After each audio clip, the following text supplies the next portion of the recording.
सभी लोगों को नमस्ते। जैसा कि बॉलर मार्केट अपन देख रहे हैं काफ़ी टाइम से जो लगातार मंदी पे मंदी चल रहा है। अभी कुछ टाइम पहले ही बॉलर का जो मार्केट था जो अप हुआ था, जिसके पीछे दो मुख्य रीज़न थे अप होने की। भाई क्यों अप हुआ? पहला रीज़न तो था कि जो लास्ट टाइम हेज हॉलीडे था 7 डेज़ का, उसका इफ़ेक्ट था।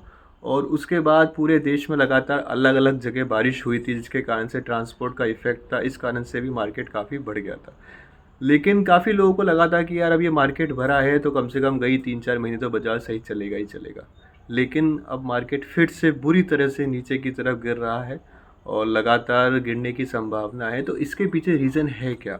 आखिर ऐसा क्यों हो रहा है कि 5-6 साल पहले तो जब बाज़ार एक बार उठता था तो 3-4 महीने तक तो अच्छा चलता ही था, उसके बाद ही गिरता था। लेकिन अब मार्केट की इतनी बुरी कंडीशन आ गई है कि बाज़ार अगर आज उठा है तो कल का कोई भरोसा नहीं, और अगर कल 100 रुपये बिक जाए तो परसों 80 रुपये बिक जाए, उसका भी कोई भरोसा नहीं। मतलब इसके अंदर मार्केट में स्टेबिलिटी पूरी तरह से ख़त्म हो गई है। इसके पीछे क्या रीज़न है? जितना मैंने मार्केट के अंदर देखा है, इसके पीछे दो मुख्य रीज़न है। पहला मुख्य रीज़न, एक तो अपने मार्केट के अंदर ओवर साइज़ मुर्गा बहुत है, और दूसरा ओवर प्रोडक्शन। ओवर प्रोडक्शन यानी कि अगर मार्केट में 10 मुर्गे की ज़रूरत है तो मार्केट में 20 मुर्गे अभी पड़े हुए हैं। और 20 मुर्गे कौन से पड़े हुए हैं? वो 2 किलो 2100 ग्राम वाले नहीं, 2800 से 3 किलोग्राम के मुर्गे पड़े हैं। यानी कि अगर किसी दुकानदार को 5 टन माल चाहिए और अगर उसे 2 किलो 2100 ग्राम का मुर्गा चाहिए होगा तो उसे 2500 मुर्गा कम से कम चाहिए होगा, तब 5 टन माल गाड़ी में बैठेगा। लेकिन अपने मार्केट में 2800 से 3 किलो साइज़ का मुर्गा पड़ा है, यानी कि 1500 मुर्गे के अंदर ही उसका काम आराम से हो जाएगा।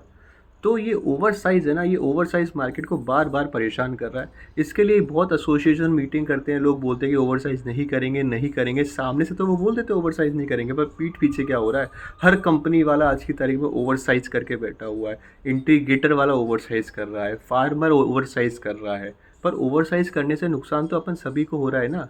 कौन कमा पा रहा है? आज मार्केट फिर से 70-80 के रुपए के बीच में आने लग गया है। पर 70-80 रुपये में फ़ायदा क्या है? आप कितना ही खुद का प्रोडक्शन कर लो, खुद के ब्रीडर डाल लो, खुद की फीड मिलें सेट कर लो, खुद के ईसी फार्म बना लो, इन रेटों के अंदर सर्वाइव करना, जिसका सब कुछ ही खुदा का होगा ना, उसके लिए भी बहुत भारी है। क्योंकि मार्केट में वायरल चलते रहते हैं, अलग अलग समस्या है, क्योंकि लाइव स्टॉक है। लाइव स्टॉक में समस्याएं बहुत होती है, कोई एक दो समस्या नहीं होती है लाइव स्टॉक के अंदर।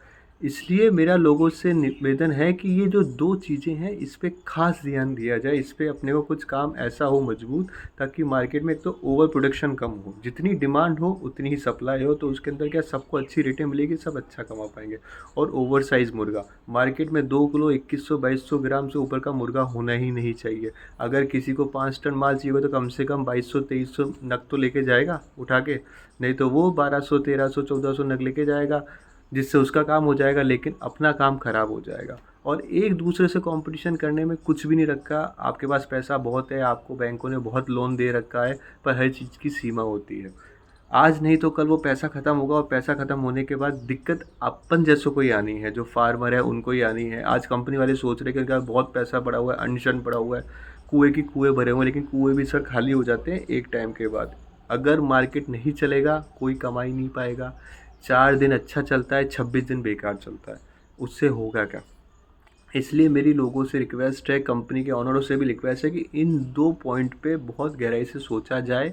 ओवर प्रोडक्शन और ओवर वेट, मुर्गों का ओवर वेट ना करा जाए, ओवर प्रोडक्शन भी ना करा जाए। जितनी डिमांड है उस हिसाब से ही काम करा जाए, ताकि सब कमा सके। Thank you so much.